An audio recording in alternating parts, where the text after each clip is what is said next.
ಮೀಶೋದಲ್ಲಿ ಒಂದು ಪ್ರಾಡಕ್ಟ್ನ ಆರ್ಡ್ರ್ ಮಾಡ್ಕೊಂಡಿದ್ದೆ. ಸ್ವಲ್ಪ ಕಿಚನ್ನಿಗೆ ಬೇಕಿತ್ತು ಅಂತ ಅಂದ್ಬಿಟ್ಟು ಗ್ರಾಸರಿಗಳನ್ನೆಲ್ಲ ಡಿಮಾರ್ಟಿಂದ ಹಂಗೆ ತೊಗೊಂಡು ಬಂದು ಹಂಗೆ ಸ್ಟೋರ್ ಮಾಡಿ ಇಟ್ಕೊತಾ ಇದ್ನಲ್ಲ. ಸೊ ಈ ಸಲ ಸ್ವಲ್ಪ ಚೇಂಜಸ್ ಮಾಡ್ಕೊಳ್ಳೋಣ ಸ್ವಲ್ಪ ಕಿಚನ್ಗೂ ಅಂತ ಅಂದ್ಬಿಟ್ಟು ಬಾಕ್ಸಸ್ಗಳನ್ನ ತರಿಸ್ಕೊಂಡಿದ್ದೆ. ಕ್ವಾಲಿಟಿ ಚೆನ್ನಾಗಿದೆ, ತರಿಸ್ಕೊಬೋದು. ಏನಾದರೂ ಲಿಂಕ್ ಬೇಕು ಅಂತಂದರೆ ನನಗೆ ಕಾಮೆಂಟ್ ಮಾಡಿ ಹೇಳಿ. ಮತ್ತು ಈ ಥರ ಗ್ರಾಸರಿ ಆಗಿರಲಿ, ಸ್ವಲ್ಪ ಕಿಚನ್ ಆಗಿರಲಿ, ಯಾವುದೇ ಒಂದು ಪ್ಲೇಸಸ್ ಆಗಿರಲಿ, ಸ್ವಲ್ಪ ಯುನೀಕಾಗಿ ಏನಾದರೂ ಸ್ವಲ್ಪ ಡಿಫ್ರೆಂಟಾಗಿ ಚೇಂಜ್ ಮಾಡಿಕೊಂಡ್ರೆ ಅಡುಗೆ ಮಾಡೋಕ್ಕೂ ಒಂಥರ ಇಂಟ್ರೆಸ್ಟ್ ಬರುತ್ತೆ ಮತ್ತು ಒಂಥರ ಚೆನ್ನಾಗಿ ಒಂಥರ ಖುಷಿಯಾಗಿ ಫೀಲ್ ಆಗುತ್ತೆ. ಯಾರಾದರೂ ಇವಾಗಂತೂ ಎಲ್ಲ ಆರ್ಗನೈಸ್ ಮಾಡಿ ಇಟ್ಕೊಳ್ಳೋದು, ಕಿಚನ್ ಆರ್ಗನೈಸ್ ಮಾಡ್ಕೊಳ್ಳೋದು, ರೂಮ್ ಆಗಲಿ ಎಂಟೈರ್ ಮನೆಯೇ ತುಂಬ ನೀಟಾಗಿ ಇಟ್ಕೊಳ್ಳೋಕ್ಕೆ ಎಲ್ರೂ ಇಷ್ಟಪಡ್ತಾರೆ. ಸೊ ಇವಾಗ ನಾನು ಅಷ್ಟೊಂದಾಗಿ ಎಲ್ಲ ಏನು ಇಟ್ಕೊಳ್ಳೋಕ್ಕಾಗಲ್ಲ, ಯಾಕಂತಂದರೆ ಕ್ಲೀನ್ ಮಾಡ್ಕೊಳ್ಳೋಕ್ಕೂ ಕೂಡ ನನಗೆ ಕಷ್ಟ ಆಗಿಬಿಡುತ್ತೆ ಅಂತ ಅಂದ್ಬಿಟ್ಟು ನೆಕ್ಸ್ಟು ನಮ್ಮಮ್ಮ ಕಿಚನ್ನ ಯೂಸ್ ಮಾಡ್ತಾರಲ್ವ, ಸೊ ಅವ್ರಿಗೂ ಸ್ವಲ್ಪ ಕಂಫರ್ಟಬಲಾಗಿ ನಾನು ಏನೇನು ಎಲ್ಲೆಲ್ಲಿ ಇಟ್ಟಿದ್ದೀನಿ ಅನ್ನೋದು ಅವ್ರಿಗೂ ಕೂಡ ಗೊತ್ತಾಗಬೇಕಲ್ವ. ಆದ್ದರಿಂದ ಮತ್ತು ವಾಷಿಂಗ್ ಮಿಷಿನ್ಗೆ ಬಟ್ಟೆ ಹಾಕಿದ್ದೆ ಮತ್ತು ಪಾಪ್ಕಾರ್ನ್ ಮಾಡ್ಕೊಳ್ಳೋಣ ಅಂತಂದ್ಬಿಟ್ಟು ಮಾಡ್ಕೊಂಡಿದ್ದೆ. ಫ್ಲಾಪ್ ಆಯಿತು. ಅದು ಪೌಡರ್ ಥರ ಬರುತ್ತೆ ನೋಡಿ, ಅದು ಫ್ಲೇವರ್ದು. ಅದನ್ನು ಎಲ್ಲ ಕಾರ್ನ್ ಬೇಯಿಸ್ಕೊಂಡು ಆದಮೇಲೆ ಹಾಕಬೇಕಿತ್ತು. ನಾನು ಎರಡೂ ಕಾರ್ನ್ ಮತ್ತು ಪೌಡರ್ ಎರಡೂ ಒಟ್ಟಿಗೆ ಹಾಕ್ಬಿಟ್ಟಿದ್ದೆ. ಅದೆಲ್ಲ ಸ್ವಲ್ಪ ಸೀದೋಗಿರೋ ಥರ ಆಗಿಬಿಟ್ಟಿತ್ತು. ಏನೂ ಮಾಡೋಕ್ಕಾಗಲ್ಲ, ಸಮ್ಟೈಮ್ಸ್ ಈ ಥರ ಮಿಸ್ಟೇಕ್ಗಳು ಆಗುತ್ತೆ. ಎಷ್ಟೇ ಪರ್ಫೆಕ್ಟ್ ಅಂತಂದ್ರೂ ಯಾರೂ ಪರ್ಫೆಕ್ಟ್ ಅಲ್ಲ. ಯಾವುದಾದ್ರೂ ಒಂದು ವಿಷಯದಲ್ಲಿ ಈ ಥರ ಎಡವಲೇಬೇಕು. ಸೊ ನಾನು ಹಂಗೆ ಯಾವಾಗಲೂ ಚೆನ್ನಾಗೇ ಮಾಡ್ಕೊತಾ ಇದ್ದೆ, ಬಟ್ ಈ ಸಲನೇ ಈ ಥರ ಆಯಿತು. ಮತ್ತು ಅದಾದಮೇಲೆ ನಮ್ಮ ಅತ್ತಿಗೆ ಮನೆಗೆ ಹೋಗಬೇಕಿತ್ತು. ಅಲ್ಲಿ ಹೋದಾಗ ಅವರು ಸಾಯಂಕಾಲ ಶಾವಿಗೆನ ಮಾಡಿದರು. ಶಾವಿಗೆ ತಿಂದ್ಕೊಂಡು ಅದಕ್ಕೆ ಸ್ವೀಟ್ ಚಟ್ನಿ ಮತ್ತು ಖಾರ ಚಟ್ನಿನ ಚೆನ್ನಾಗಿರುತ್ತೆ ಕಾಂಬಿನೇಷನ್ನು. ಈ ಥರ ಊರಲ್ಲಿ ಅಂತಂದರೆ ಇವಾಗ ಮಣೆ ಇರುತ್ತೆ, ಬಂದು ನೋಡಿ ಒತ್ತು ಮಣೆ ಥರ, ಅದರಲ್ಲಿ ಒತ್ತಿದ್ರೆ ತುಂಬ ದೊಡ್ಡದಾಗಿ ಬರುತ್ತೆ. ಬಟ್ ಇಲ್ಲಿ ನಾರ್ಮಲಾಗಿ ಚಕ್ಲಿ ಒತ್ತುತ್ತೀವಲ್ಲ, ಅದರಲ್ಲೇ ಒತ್ತಬೇಕು. ತುಂಬಾ ಚಿಕ್ಕದು ಬರುತ್ತೆ. ತುಂಬ ಜನಕ್ಕೆಲ್ಲ ಮಾಡೋದಕ್ಕೆ ಸ್ವಲ್ಪ ಕಷ್ಟ ಆಗುತ್ತೆ. ಒಟ್ಟಿನಲ್ಲಿ ಚೆನ್ನಾಗಿರುತ್ತೆ ತಿನ್ನೋದಕ್ಕೆ. ನನಗೆ ತಿನ್ನಬೇಕು ಅಂತ ಅನ್ನಿಸ್ತು ಅಂತ ಅಂದ್ಬಿಟ್ಟು ನಾನು ಮಾಡಿಸ್ಕೊಂಡು ತಿಂದೆ. ಮತ್ತು ಆವತ್ತಿನ ನೈಟೇ ಶೇಂಗಾದು ಹೋಳಿಗೆ ಮಾಡ್ತಾಯಿದ್ರು. ಅವರು ಫಸ್ಟ್ ಟೈಮ್ ಮಾಡಿದ್ದು. ಟೇಸ್ಟು ಕೂಡ ನಾನು ಫಸ್ಟ್ ಟೈಮ್ ತಿಂದಿದ್ದು, ಚೆನ್ನಾಗಿತ್ತು. ಆಚೆ ಕಡೆ ತಿಂದಿದ್ದೆ, ಬಟ್ ಶೇಂಗಾ ಹೋಳಿಗೆ ನಾನು ತಿಂದಿರಲಿಲ್ಲ. ನಾರ್ಮಲಾಗಿ ನಮ್ಮ ಮನೇಲಿ ಅಂತಂದರೆ ಕಡಲೆ ಬೀಜದಲ್ಲಿ ಮಾಡಿರಲಿಲ್ಲ, ನಾರ್ಮಲ್ ಬೇಳೆದು ಹೋಳಿಗೆ, ಇಲ್ಲಾಂದರೆ ತೆಂಗಿನಕಾಯಿ ಹೋಳಿಗೆ ನಮ್ಮ ಮನೇಲಿ ಮಾಡಿರೋದು. ಇದನ್ನು ಮಾಡಿಲ್ಲ ಒಂದು ಸಲ. ನಾನು ಇದನ್ನು ಟ್ರೈ ಮಾಡಬೇಕು. ಯಾವಾಗ ಟ್ರೈ ಮಾಡ್ತೀನಿ ಅಂತ ಗೊತ್ತಿಲ್ಲ. ಟ್ರೈ ಮಾಡಿದಾಗ ನಿಮ್ಮ ಜೊತೆ ನಾನು ರೆಸಿಪಿನ ಶೇರ್ ಮಾಡ್ಕೊತೀನಿ. ಈಸಿಯಾಗಿ ಮಾಡ್ಕೊಬೋದು. ಗೋಧಿ ಹಿಟ್ಟಲ್ಲಿ ನಾವು ಇದನ್ನು ಮಾಡ್ಕೊಬೋದು, ಬೇಕಂದರೆ ಚೆನ್ನಾಗಿರುತ್ತೆ. ಟೇಸ್ಟು ಕೂಡ ಅಷ್ಟೇ ಚೆನ್ನಾಗಿ ಬಂದಿತ್ತು. ನನಗೂ ಸಖತ್ ಇಷ್ಟ ಆಯಿತು. ಯಾರಿಗೆಲ್ಲ ಈ ಶೇಂಗಾ ಹೋಳಿಗೆ ಇಷ್ಟ ಆಗುತ್ತೆ ಕಾಮೆಂಟ್ ಮಾಡಿ. ಇದು ಉತ್ತರ ಕರ್ನಾಟಕದವರು ಜಾಸ್ತಿ ಈ ಶೇಂಗಾ ಹೋಳಿಗೆನ ಮಾಡ್ತಾರೆ. ಮತ್ತು ಮಧ್ಯಾಹ್ನಕ್ಕೆ ಅಡುಗೆ ಎಲ್ಲ ನಾವು ಮಾಡಿದ್ರು ನಾರ್ಮಲಾಗಿ ಎಲ್ಲ ತಿಂದು ಆದಮೇಲೆ ಸಾಯಂಕಾಲ ನಮ್ಮ ಅತ್ತಿಗೆ ಮಗನ ಬರ್ಡೇ ಇತ್ತು ಅವತ್ತು 19th. ಕೇಕೆಲ್ಲ ಕಟ್ ಮಾಡಿಸಿ ಅದಾದಮೇಲೆ ನಾರ್ಮಲ್ ಕೇಕ್ ಕಟ್ ಮಾಡಿಸಿದ್ದು ಎಲ್ಲ ಬಂದಿದ್ದರು. ಎಲ್ಲ ಕೇಕೆಲ್ಲ ಎಂಜಾಯ್ ಮಾಡಿಕೊಂಡು ತಿಂದ್ಕೊಂಡು ನಾವು ಮನೆಗೆ ಬಂದ್ವಿ ಆವತ್ತು. ಮತ್ತು ನೆಕ್ಸ್ಟ್ ಡೇ ನಾನು ಈ ವ್ಲಾಗ್ನ ಕಂಟಿನ್ಯೂ ಮಾಡ್ತಾಯಿದ್ದೀನಿ. ಗ್ರಾಸರಿಗಳನ್ನ ಅಲ್ಲಲ್ಲೇ ಇಟ್ಟಿದ್ದು 2 ಡೇಸಿಂದನೂ ಎಲ್ಲ ಇಡೋ ಜಾಗಕ್ಕೆ ಅಂತ ಅಂದ್ಬಿಟ್ಟು ಇಟ್ಟೇ ಇರಲಿಲ್ಲ. ಆವಾಗ ಕೆಲಸ ಮಾಡಿಬಿಟ್ರೆ ಸರಿ, ಇಲ್ಲ ಅಂತಂದ್ರಂತೂ ನಾಳೆ ಮಾಡ್ಕೊಳ್ಳೋಣ ಆಮೇಲೆ ಮಾಡ್ಕೊಳ್ಳೋಣ ಅಂತಂದರೆ ಆಗೋದೇ ಇಲ್ಲ. ನನಗೂ ಕೂಡ ಈ ಸಲ ಹಂಗೆ ಆಗಿತ್ತು. ಮತ್ತು ಜೆಪ್ಟೋದಲ್ಲಿ ಒಂದಷ್ಟು ಐಟಮ್ಸ್ಗಳನ್ನ ಆರ್ಡ್ರ್ ಮಾಡ್ಕೊಂಡಿದ್ದೆ.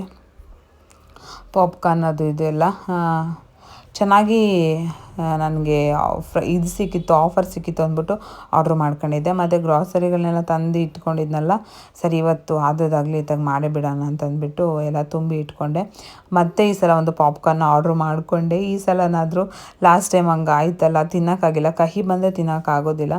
ಇನ್ನು ಮಾಡಿಲ್ಲ, ಮಾಡ್ಕೊಬೇಕು, ನೋಡೋಣ. ಈ ಸಲ ಲಾಸ್ಟ್ ಟೈಮ್ ಅಂತಂದರೆ ಒಂದು ಪೌಡರ್ ಥರ ಬಂದಿತ್ತು, ಚೀಸ್ ಪೌಡರು. ಅದು ಪಾಪ್ಕಾರ್ನ್ ಮೇಲೆ ಹಾಕ್ಕೊಂಡು ಫ್ಲೇವರ್ ತಿನ್ನೋ ಥರ. ಅದು ಮಾಡ್ಕೊಂಡಿದ್ದೆ. ನಾರ್ಮಲ್ ಪ್ಲೇನ್ ಬಟರ್ದು ಬರುತ್ತಲ್ಲ, ಅದನ್ನು ಮಾಡ್ಕೊಂಡಿದ್ದೆ. ಗ್ರಾಸರಿಗಳನ್ನೆಲ್ಲ ಫಿಲ್ ಮಾಡಿಕೊಂಡೆ. ಇವಾಗ ಏನಿದೆ ಎತ್ತ ಇದೆ ಅನ್ನೋದು ಗೊತ್ತಾಗ್ಬಿಡುತ್ತೆ. ಇಲ್ಲಾಂತಂದರೆ ನಾವು ಹೊಸದು ತೊಗೊಂಡು ಬಂದು ಹಳೇದು ಕೆಳಗಡೆನೇ ಉಳ್ಕೊಂಡ್ಬಿಡುತ್ತೆ. ಸಮ್ಟೈಮ್ಸ್ ಅಲ್ಲಿ ಇಲ್ಲಿ ಸೇರ್ಕೊಂಡಾಗ ಏನಾಗುತ್ತೆ, ಅದು ಮಿಸ್ ಆಗಿ ಅಲ್ಲಲ್ಲೇ ಉಳ್ಕೊಳ್ಳೋ ಚಾನ್ಸಸ್ ಇರುತ್ತೆ. ಸೊ ಅದಕ್ಕೆ ಏನು ಮಾಡಿದೆ, ಈ ಸಲ ಬಾಕ್ಸಸ್ಗಳನ್ನ ಆರ್ಗನೈಸ್ ಮಾಡ್ಕೊಂಡಾಗ ಏನಾಗುತ್ತೆ, ಎಲ್ಲನೂ ಫಿಲ್ ಮಾಡಿಬಿಟ್ರೆ ಇವಾಗ ನಾರ್ಮಲಾಗಿ 1 kg 1.5 kg ಆ ಥರ ತಂದೆ ತೊಗೊಂಡು ಬರ್ತೀವಲ್ವ, ಈಗೆಲ್ಲ 1 kg ಫಿಲ್ ಮಾಡಿಬಿಟ್ರೆ ಇನ್ನೊಂದು ಸ್ವಲ್ಪ ಸ್ವಲ್ಪ ಉಳ್ಕೊಳ್ಳುತ್ತೆ. ಅದನ್ನು ಬೇಗ ಖಾಲಿ ಮಾಡ್ಕೊಂಡ್ಮೇಲೆ ಇವಾಗ ಏನೇನಿದೆ ಏನೇನಿಲ್ಲ ಅನ್ನೋದು ನೀಟಾಗಿ ಗೊತ್ತಾಗ್ಬಿಡುತ್ತೆ ಅಂದ್ಬಿಟ್ಟು ಈ ಥರ ಮಾಡಿದೆ. ಯಾಕಂತಂದರೆ ನನಗೆ ಗೊತ್ತಾಗುತ್ತೆ. ಆಮೇಲೆ ನೆಕ್ಸ್ಟ್ ಇವಾಗ ನಮ್ಮ ಅಮ್ಮ ಬರ್ತಾರಲ್ವ, ಅವ್ರಿಗೂ ಕೂಡ ಕನ್ಫ್ಯೂಸ್ ಆಗಬಾರ್ದು. ಮತ್ತೇನು ಮನೆಗೆ ಬಂದು ಅವರು ಇವರು ಇನ್ನು ನಾನು ಅಷ್ಟಾಗಿ ಕಿಚನ್ಗೆ ಹೋಗೋಕ್ಕಾಗೋದಿಲ್ಲ. ಹೋದ್ರೂ ಅಲ್ಲಿ ಅದೆಲ್ಲಿದೆ ಇಲ್ಲಿ ಇದೆಲ್ಲಿದೆ ಅಂತ ಹೇಳೋಷ್ಟರಲ್ಲೇ ಸಾಕಾಗಿಬಿಟ್ಟಿರುತ್ತೆ. ಸೊ ಅದಕ್ಕೋಸ್ಕರ ನಾನು ಈ ಥರ ಆರ್ಗನೈಸ್ ಮಾಡಿಬಿಟ್ಟೆ ಇವಾಗಲೇ. ಯಾಕಂದರೆ ಮತ್ತೆ ದಿನ ಕಳೀತಾ ಆಮೇಲೆ ಎಲ್ಲ ಮಾಡೋದಕ್ಕಾಗೋದಿಲ್ಲ ಅಂತಂದ್ಬಿಟ್ಟು ಇವಾಗಲೇ ಎಲ್ಲ ಆರ್ಗನೈಸ್ ಮಾಡಿ ಇಟ್ಟಿದ್ದೀನಿ. ನನಗೂ ಕೂಡ ಈಸಿ ಆಗುತ್ತೆ, ಬಂದವ್ರಿಗೂ ಕೂಡ ಆರಾಮ್ಸೆ ಕಿಚನ್ನ ಏನೇನು ಬೇಕು ಎಲ್ಲ ತೊಗೊಂಡು ಅಡುಗೆ ಮಾಡ್ಬೋದು ಅಂತಂದ್ಬಿಟ್ಟು ಈ ಥರ ಆರ್ಗನೈಸ್ ಮಾಡಿಕೊಂಡೆ. ಬಟ್ ಈ ಥರ ಮಾಡ್ಕೊಂಡ್ಮೇಲೆ ಒಂಥರ ಚೆನ್ನಾಗಿ ಕಾಣಿಸುತ್ತೆ ಇವಾಗ ಒಂಥರ ಕಿಚನ್ ನೋಡೋದಕ್ಕೆ. ಮತ್ತು ಇದನ್ನು ತರಿಸಿದ್ನಲ್ಲ, ಇದು ಏನಂತಾರೆ ಮಸಕ್ ಮಿಲನ್ ತರಿಸ್ಕೊಂಡಿದ್ದೆ, ಅದು ಇನ್ನೂ ಹಣ್ಣಾಗಿರಲಿಲ್ಲ. ನಾನು ಕಟ್ ಮಾಡೋಣ ಅಂತ ಅಂದ್ಬಿಟ್ಟು ಓದೆ ತಿನ್ನೋಣ ಅಂತಂದ್ಬಿಟ್ಟು ಅದು ಹಣ್ಣಾಗಿರಲಿಲ್ಲ. ಸರಿ ನಾಳೆ ಕಟ್ ಮಾಡೋಣ ಅಂದ್ಬಿಟ್ಟು ಸುಮ್ಮನೆ ಅದೇ ಈ ಟೈಮಲ್ಲಿ ಯಾವುದಾದ್ರೂ ಫ್ರೂಟ್ಸ್ ಆಗಿರಲಿ, ಈ ಥರ ಸ್ವಲ್ಪ ಬಾಯಾರಿಕೆ ಆದಾಗ ಈ ಥರ ವಾಟರಿ ಕಂಟೆಂಟ್ ಇರೋ ಥರ ಫ್ರೂಟ್ಸ್ಗಳನ್ನ ತೊಗೊಂಡ್ರೆ ತುಂಬಾ ಒಳ್ಳೆಯದು. ಮತ್ತು ನಾಳೆ ಮಾಡೋಣ ಅಂತಂದ್ಬಿಟ್ಟು ಅದನ್ನು ಬಿಟ್ಟು ಮತ್ತು ಬ್ರೋಕಲಿನ ಕಟ್ ಮಾಡಿಕೊಂಡೆ. ಸರಿ ಬ್ರೋಕಲಿ ಫ್ರೈನಾದರೂ ಮಾಡ್ಕೊಳ್ಳೋಣ ಮಧ್ಯಾಹ್ನ ಊಟಕ್ಕೆ ಅಂದ್ಬಿಟ್ಟು. ಬ್ರೋಕಲಿ ಫ್ರೈ ಯಾರಿಗೆಲ್ಲ ಇಷ್ಟ ಆಗುತ್ತೆ ಕಾಮೆಂಟ್ ಮಾಡಿ, ನನಗೂ ಕೂಡ ಇಷ್ಟ ಆಗುತ್ತೆ. ಟೇಸ್ಟ್ ತುಂಬಾ ಚೆನ್ನಾಗಿ ಅನಿಸುತ್ತೆ. ಇದನ್ನು ತುಂಬಾ ಈಸಿಯಾಗಿ ಮಾಡ್ಕೊಬೋದು. ಬ್ರೋಕಲಿನ ಕಟ್ ಮಾಡಿಕೊಂಡು ಸ್ವಲ್ಪ ಬಿಸಿನೀರಲ್ಲಿ ನಾವು ಒಂದು ಸೆಕೆಂಡ್ ಅಥವಾ 2 ಸೆಕೆಂಡು ಕುದಿಸ್ಕೊಬೇಕಾಗುತ್ತೆ. ಯಾಕಂದರೆ ಹುಳ ಇರೋ ಚಾನ್ಸಸ್ ಇರುತ್ತಲ್ವ. ಸೊ ಅದರಿಂದ ಹಂಗೆ ತಿಂದರೆ ಏನೋ ಇಷ್ಟ ಆಗಲ್ಲ. 2 ಸೆಕೆಂಡ್ ಬಾಯ್ಲ್ ಮಾಡಿಕೊಂಡು ಆಮೇಲೆ ಅದನ್ನು ನೀರೆಲ್ಲ ತೆಗೆದ್ಬಿಟ್ಟು ಸ್ವಲ್ಪ ಒಂದು ಕಡಾಯಿಗೆ ಸ್ವಲ್ಪ ಎಣ್ಣೆ ಹಾಕಿ ಇದನ್ನು ಒಂದು 5 ನಿಮಿಷ ಹುರ್ಕೋಬೇಕಾಗುತ್ತೆ. ಒಂದು ಸ್ವಲ್ಪ ಸಾಲ್ಟು, ಒಂದು ಸ್ವಲ್ಪ ಚಿಲ್ಲಿ ಪೌಡರು, ಧನಿಯಾ ಪೌಡರು, ಸ್ವಲ್ಪ ಚಾಟ್ ಮಸಾಲ, ಇಲ್ಲಾಂತಂದರೆ ಆರಿಗೇನೋ ಬರುತ್ತೆ ನೋಡಿ, ಅದನ್ನು ಹಾಕಿದ್ರೆ ಇದಿಷ್ಟೇ ಸಾಕು. ತುಂಬ ಸಿಂಪಲ್ಲಾಗಿ ಮಾಡ್ಕೊಬೋದು, ತುಂಬಾ ಚೆನ್ನಾಗಿರುತ್ತೆ ಟೇಸ್ಟು. ಒಂದು ಸಲ ನೀವು ಟ್ರೈ ಮಾಡಿ ಹೇಗೆ ಬಂತು ಅಂತ ಕಾಮೆಂಟ್ ಮಾಡಿ. ಪ್ರೆಗ್ನೆಂಟ್ ಇರೋರಿಗೆ ಈ ಒಂದು ಫ್ರೈ ತುಂಬಾ ಒಳ್ಳೆಯದು, ಟೇಸ್ಟಿಯಾಗಿರುತ್ತೆ, ಎಲ್ಲರೂ ಕೂಡ ತಿನ್ಬೋದು. ಮತ್ತು ಸಾಯಂಕಾಲ ಎಲ್ಲರೂ ಇವಾಗ ಇನ್ಸ್ಟಾದಲ್ಲಾಗಿರಲಿ ಯಾವುದೇ ರೀಲ್ಸಲ್ಲಾಗಿರಲಿ ಈ ಬಾಳೆಕಾಯಲ್ಲಿ ಫ್ರೈ ರವೆ ಎಲ್ಲ ಹಾಕಿ ಈ ತವಾ ಫ್ರೈ ಥರ ಮಾಡೋದು ತುಂಬಾ ಟ್ರೆಂಡಲ್ಲಿ ಬಂದಿದೆ. ಸರಿ ನಾನು ಟ್ರೈ ಮಾಡೋಣ ಅಂತ ಅಂದ್ಬಿಟ್ಟು ಫಸ್ಟ್ ಟೈಮ್ ಟ್ರೈ ಮಾಡ್ತಾಯಿದ್ದೆ. ಅದಕ್ಕೆ ಏನಿಲ್ಲ, ಒಂದು 2 ಟೇಬಲ್ ಸ್ಪೂನ್ ಆಗೋಷ್ಟು ರವೆ ತೊಗೊಂಡೆ. ಮತ್ತು ಚಿಲ್ಲಿ ಪೌಡರು, ಧನಿಯಾ ಪೌಡರು, ಗರಂ ಮಸಾಲ, ಸ್ವಲ್ಪ ಜೀರಾ ಪೌಡರು, ಚಾಟ್ ಮಸಾಲ, ಸಾಲ್ಟು ಮತ್ತು ಒಂದು ಸ್ವಲ್ಪ ಸಾಂಬಾರು ಪುಡಿನ ತೊಗೊಂಡಿದ್ದೆ. ಯಾವುದಾದ್ರೂ ತೊಗೊಬೋದು ಸಾಂಬಾರು ಪುಡಿ, ನೀವು ಯಾವ ಸಾಂಬಾರಿಗೆ ಯೂಸ್ ಮಾಡ್ತೀರಲ್ಲ ಅದು. ಮತ್ತು 2 ಟೇಬಲ್ ಸ್ಪೂನ್ ಆಗೋಷ್ಟು ಮೈದಾ ಹಿಟ್ಟು, 1 ಟೇಬಲ್ ಸ್ಪೂನ್ ಆಗೋಷ್ಟು ಮೈದಾ ಹಿಟ್ಟು, 1 ಟೇಬಲ್ ಸ್ಪೂನ್ ಆಗೋಷ್ಟು ಕಡಲೆ ಹಿಟ್ಟು ಹಾಕ್ಕೊಂಡು ಚೆನ್ನಾಗೆಲ್ಲನೂ ನೀರು ಹಾಕಿ ಮಿಕ್ಸ್ ಮಾಡಿ ಒಂದು ಸಲ ಟೇಸ್ಟ್ ಮಾಡಿ. ನಿಮ್ಗೆ ಏನಾದರೂ ಉಪ್ಪು ಖಾರ ಎಲ್ಲ ಕರೆಕ್ಟಾಗಿದೆ ಅಂತಂದರೆ ಓಕೆ, ಇಲ್ಲ ಅಂತಂದರೆ ಮತ್ತೆ ಒಂದು ಸ್ವಲ್ಪ ಆ್ಯಡ್ ಮಾಡ್ಕೊಳ್ಳಿ. ಅದಾದಮೇಲೆ ಬಾಳೆಕಾಯಿನ ನೀವು ಇನ್ನೂ ಉದ್ದುದಕ್ಕೆ ಅದು ಕಟ್ ಮಾಡ್ಕೊಬೋದು. ನಾನು ಒಂದರಲ್ಲೇ ಅರ್ಧ ಮಾಡಿಬಿಟ್ಟು ಮಾಡಿದೆ, ಯಾಕಂದರೆ ಫಸ್ಟ್ ಟೈಮ್ ಮಾಡಿರೋದಲ್ವ, ತುಂಬ ವೇಸ್ಟ್ ಆಗಬಾರ್ದು ಅಂತ ಅಂದ್ಬಿಟ್ಟು ಅರ್ಧದಲ್ಲಿ ನಾನು ಮಾಡಿದೆ. ನಿಜವಾಗ್ಲೂ ಟೇಸ್ಟ್ ಅಂತೂ ಸಖತ್ತಾಗಿ ಬಂದಿತ್ತು. ನಾನು ಇದು ಹೆಂಗೆ ಬರುತ್ತೋ ಏನೋ ಅಂತ ಅಂದ್ಕೊಂಡಿದ್ದೆ. ಸೈಡ್ಸ್ ಡಿಶ್ಗಂತೂ ತುಂಬಾ ಈಸಿಯಾಗಿ ಕ್ವಿಕ್ಕಾಗಿ ಮಾಡ್ಕೊಬೋದು, ಟೈಮ್ ಇಲ್ಲ ಅಂದವಾಗ. ನನಗಂತೂ ಇಷ್ಟ ಆಯಿತು. ಮಾಡಿದ್ದೆ ನಾವು ಒಂದು 6 ಪೀಸ್ ಏನೋ ಆಗಿತ್ತು, ಒಂದು ಅರ್ಧದಲ್ಲಿ ಮಾಡಿದ್ದಲ್ವ, ಸ್ವಲ್ಪನೇ ಆಗಿರುತ್ತೆ. ಇನ್ನೊಂದು ಅರ್ಧ ಇದೆ, ಅದನ್ನು ಇನ್ನೊಂದು ಸಲ ಮಾಡಬೇಕು. ಬಾಳೆಕಾಯಿ ಕೂಡ ತುಂಬಾ ಒಳ್ಳೆಯದು, ಕಿಡ್ನಿ ಸ್ಟೋನು ಈ ಥರದಕ್ಕೆಲ್ಲ.